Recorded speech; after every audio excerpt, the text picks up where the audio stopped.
It's time for another episode of ESPN Cricinfo Mute Me. I am Rana Kapoor, deputizing for the very capable Alexis Nunez, who enjoys the bitterly cold winter in the United Kingdom. She'll be back soon. And I want to give her a chance to miss Aakash Chopra and Tom Moody, whose voice is still going on in her head for the amount of times they feature on this show. And to break the monotony, I've got Michael Hussey. Mr. Cricket himself is with us. He actually started pretty well. He had a pretty good debut on this show. And now I think he's ready to make a slightly more spicy argument when it comes to Mute Me. Gentlemen, all of you know the rules. For the benefit of our viewers, each panelist gets 60 seconds to make their case and their argument for a topic that they've chosen. The other panelists do not know what that topic is, so they will be taken by the element of surprise. And if your opponent or your fellow panelist doesn't like what you're saying, he can hold up a mute sign, or as Huss would just want to put his hand up. That's enough. That's what he does in the CSK dugout. Actually, he doesn't, because nobody really talks. Everyone's so nice in that CSK dugout. So that's how he mutes everyone, and then we'll hear why your fellow panelists did not buy that argument. Let's get ready, gentlemen. I am going to start with Tom Moody this time. So, Tom, take it away. What is your statement? Well, my statement is I believe that Ravindra Jadeja is a test quality all-rounder for all conditions. Now, it's been some time. He's played 50 test matches. He's had 33 of those test matches at home and only 17 away. I feel that he is ready to embark on a new chapter in his career where he could be lent on as a pure bowler and a pure top order batsman. He averages just a tick over 35 in test match cricket. He's got 400s and he's got 11 50s. And I think he's a far better player than he was to get those numbers. So it's only going to improve over time. It gives the Indian team a wonderful balance. And I think that he's a spinner that doesn't necessarily rely on turn either. So if you've got a wicket that's got a little bit of grass on, that's not offering a lot of turn, he still will be able to build pressure and be able to create opportunities for the Indian team to have a successful series home or away. Okay, so Aakash Chopra liked it. Looks like Aakash is going to slot Jadeja in home or away in Test cricket. But Mike Hussey, just towards the end, said, no, I'm not so sure. Now, he knows Jadeja very well from his days in CSK. So let's find out why Mike Hussey didn't agree with that. Huss. I do like the argument. I think it's a very good one and well made. I'm a big fan of Jadeja, of course. And I do think his batting has improved immeasurably over the last few years. He's batting with a lot more confidence, a lot more consistency. I still would have a question mark as whether you could pick him in the top 6 batsmen for a test match. He's a wonderful player, but to bat in the top 6, I think he's perfectly placed there at number 7, where he can come in and make those handy runs and lengthen the batting order. But if you're going to rely on him in your top 6 to be making hundreds and big hundreds for your country to set up test matches, not sure he's quite there yet. I'm not saying he can't do it, but he certainly could do it in the future. Let's get a quick comment on that from Tom first, and then I'll close it with Aakash. Tom, can he bat at 6? Yeah, look, to me, the difference between 6 and 7 is not relevant. What's relevant is how good your keeper is as a batsman. So whether the keeper bats 6 and the all-rounder bats 7, it's 6 of one, half a dozen the other. And I think at the moment, the decision they've made, the Indian team with punt, I think it's a quite a potent combination at 6 and 7. Aakash, close this up. So I totally agree, because you always want to play 5 bowlers. And I also agree with us that in the top 6, but at 7, it works very well.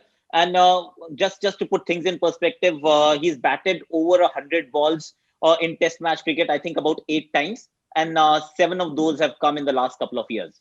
And so a couple of them have now come outside the subcontinent as well, because that's been the big question. Can he score those runs outside the subcontinent as a Test match player? I think he scored about 4 odd 50s, 4 or 5 50s in total. But now the way he has played in the last game, the Lord's Test match comes to my mind.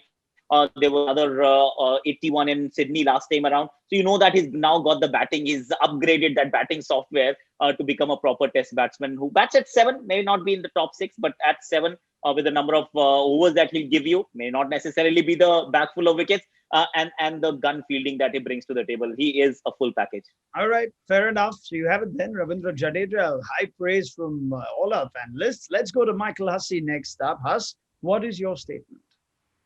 Well, my statement is that Cameron Green is going to develop into one of the world's best all-rounders. And the reason why I say that is that he's only early in his career. He's only 21 years of age, and I think he's only going to get better and better.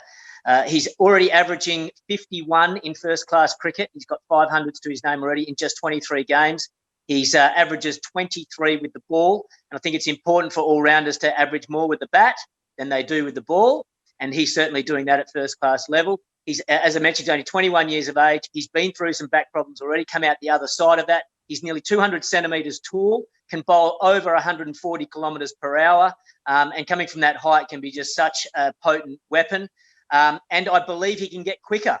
As he gets stronger and develops into his body a little bit more, I think he will pick up another yard of pace. So he could become an outstanding bowler. He showed in the last Test match for Australia at the MCG that he's also got some good fighting qualities with the bat as well, batting with Pat Cummins, trying to get Australia a lead. He showed excellent technique, excellent resilience, and willing to fight it out for Australia. So I think we've got the making of a world-class all-rounder here. His technique with the bat looks really strong and solid as well. That's a wrap. That's a wrap of your time. You've made your point. No one, you went on and no one wanted to mute you. Not even Australia's greatest all-rounder ever, Tom Moody. He did. Come on, don't be modest. My great-great-grandfather used to tell me stories about how good you were. Now, let's figure out. The way you talk about me, it's surprised that I'm still alive. What was it like playing with Bradman, Tom? Actually, he was a wonderful gentleman, yes. Sharing the dressing room with him was very special. All right. I'm sure Tom can't wait to have Alexis back. But let me just figure why no one wanted to have anything to do that. Do you really believe this guy's that good, Tom Moody, Cameron Green? Yeah, look, we don't have a crystal ball, but he's got the fundamentals of being exactly what Mike was talking about. And it's rare that you get someone that is as pure as that with both bat and ball. And that's why everyone in the world, whether it's franchise cricket or country, representing your country, you're always in search for that perfect all-rounder. This guy, I haven't seen too many all-rounders like him come up anywhere in the world at this point of his career doing what he's doing, both performance-wise in first-class cricket and just what he's offering or showing from a skill perspective. So I hope that all the stars align and he has a injury-free journey. That's going to be his biggest challenge, but he certainly seems to have all the other attributes that are going to give Australia a very valuable asset. All right, he seems to have high praise from two very astute Aussie voices in the cricketing world. Let's move on to Aakash Chopra now. Aakash, Mike Hussey's gone unmuted for this one, so you have your work cut out. Good luck. Let's see what you picked.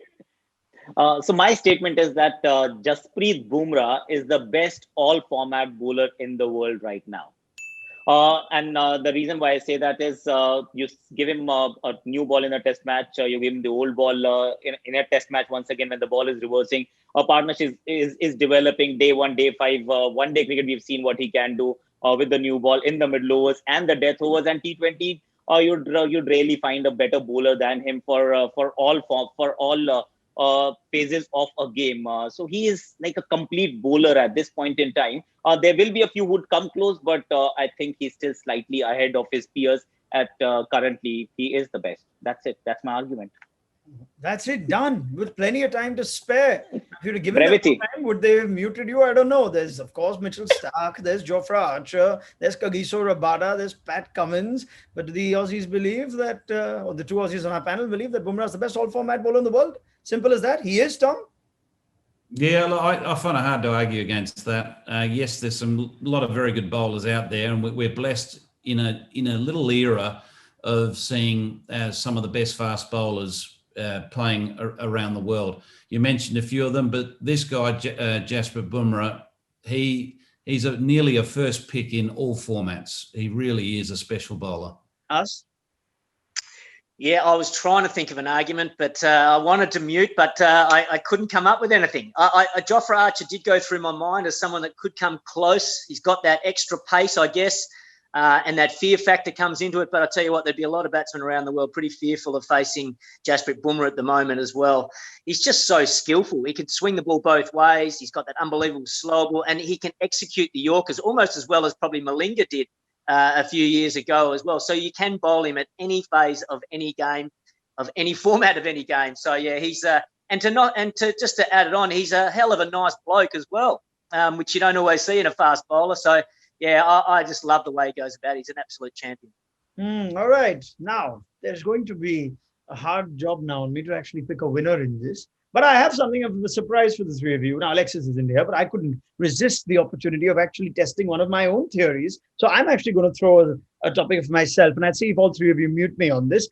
Feel free to. And if you don't mute me, you stand a better chance of winning. I actually had this conversation with a former cricketer, so I want to settle this once and for all with the collective wisdom of Tom Moody, Aakash Chopra, and Michael Hussey. And Suketu, give me a clock. Would you give me 60 seconds of this? What I would say is that this MCG test win is India's greatest overseas test win, if not certainly in Australia, then all time. Now, I know recency is a bias. And Huss has already muted me. Aakash has muted me. I know Aakash Chopra. Tom, hear me out. Good man. You're a good man. Aakash played in that historic Adelaide test that they won. Hussey saw Perth's 2008, which is also historic in its own way. Tom Moody must have had better memories of watching Chandrasekhar and Kapil Dev register wins of their own down under. But look at what happened, Tom, in the aftermath of 36, losing Virat Kohli, this all sorts of pressure that they came under. Okay, that's it, I'm done. It's not. No one's buying it. This MCG test win isn't the best ever. I can't believe it. I'm going away. Okay, see you, Ronak. The winner is, for at least giving me more of a chance to make this argument, is Tom Moody. Tom Moody. That was objective. This has to be the greatest honor in your long, long, long and illustrious career as cricketer, then coach and director of franchises and whatnot. But that is pretty much a wrap. It's a big thank you to Michael Hussey, Aakash Chopra, and Tom Moody. And remember, this MCG win is India's greatest overseas. Alexis Nunes will be back next week.